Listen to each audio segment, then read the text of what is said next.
Besimtarët ortodoks të qytetit të Pogradecit festuan me përkushtim dhe solemnitet festën e Krishtlindjeve duke u mbledhur në të dyja kishat ortodokse të qytetit, në Katedralen Gjallja dhe në kishën e vjetër Fjetja e Shën Maris.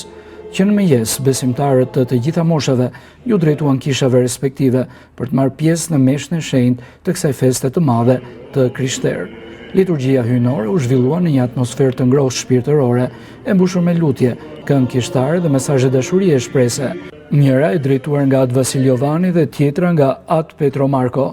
Gjatë meshës, besimtarët u lutën për shëndet, paqe dhe harmoni në familjet e tyre, si dhe për mbarësi e begati për gjithë komunitetin.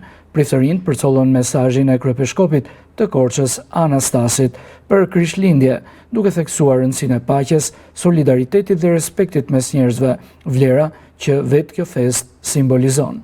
Pas përfundimit të shërbesës fetare, besimtarët shkëmbyen urime me njëri tjetrin, duke uruar Krishtlindje të bardha dhe një vit të ri sa më të begat.